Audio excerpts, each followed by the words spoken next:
আসসালামু আলাইকুম। মাজার মসজিদে ওরস আজকে, তো ওরসটা দেখার জন্য চলে আসলাম। আর আমি পিছন সাইড দিয়ে মসজিদে যাচ্ছি। আমাদের এখানে 22-23 ফাল্গুন এই ওরসটা হয়। এবার ওরসের সময়টা রোজার মধ্যে পড়ে গিয়েছে বলে কমিটির ভাইয়েরা এটা ঈদের পরে দিয়ে দিয়েছে ওরসটা। কারণ একটা রোজার এবাদত বন্দিগির একটা ব্যাপার আছে। যাই হোক, এই যে আমরা চলে আসলাম মাজার শরীফের ভিতরে।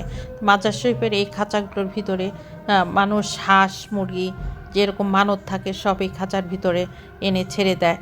তাদের মনোবাসনার মানে মনের যে মানত থাকে সেই মানতগুলো এইখানে এনে রেখে যায়। আর অনেকে এই যে দুধ দিয়ে পাথরের উপরে দুধ ঢালে, আবার কিছুটা তবারক হিসাবে ফেরতও নেয়। এইখানে অনেক বড় একটা ইতিহাস আছে। যাই হোক, সেগুলো আজকে না বলি। আমি চলে আসলাম এই যে রান্নার এইখানে আমাদের এই যে ভলেন্টিয়ার ভাইয়েরা চাল ডাল পেঁয়াজ মরিচ সব মেপে মেপে বসে আছে। কারণ এইখানে যে এক পাশে হচ্ছে পায়েস রান্না করা হচ্ছে, এই পাশে শুধু পায়েসই হতে থাকবে রান্না, কোনো কমতি হয় না। এইখানে আল্লাহর রহমত বরকত এই রান্নার মধ্যে আছে। কোথা থেকে যে চাল ডাল কে কখন নিয়ে আসে মানে সে বলারই অপেক্ষা রাখে না।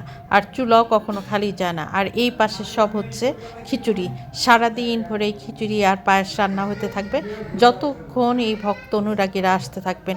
বহু দূর দূরান্ত থেকে এইখান থেকে একটু তবারক নেওয়ার জন্য তারা চলে আসে।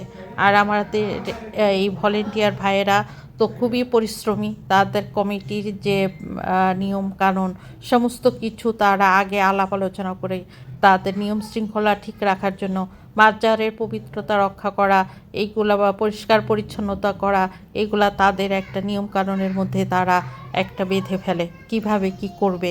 এই যে সব ভক্ত অনুরাগীরা বসে গেছে একটু তবারক খাওয়ার জন্য। তারা একটু তবারক খাবে, তারা চিন্তা করে একটুখানি তবারক খেলে মনের একটা শান্তি এবং কিছুটা তবারক বাড়িতে নিয়ে যাওয়ার চেষ্টা করে। এই বাড়িতে নেওয়ার সময় অনেক বিশৃঙ্খলা তৈরি হয়, তারা একটু জায়গায় অনেক নিয়ে ফেলে। এইগুলা আমাদের এই ভলেন্টিয়ার ভাইদের সব কিছু মেনটেন করতে হয়। একটা ওরস এবং দূর দূরান্ত থেকে এত মানুষ আছে, সেখানে পবিত্রতা রক্ষা করা, পরিচ্ছন্নতা একটা অনেক বড় একটা ব্যাপার। আমাদের ভাইদের যথেষ্ট ধৈর্য, তারা এবং অনেক বছর ধরে এই ওরসটা তারা মোকাবেলা করে আসছে।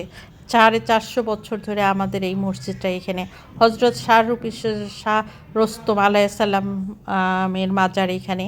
আমরা সবাই তাকে সম্মান করি যে আমাদের গ্রামে এরকম একটা মাজার শরীফ আছেন।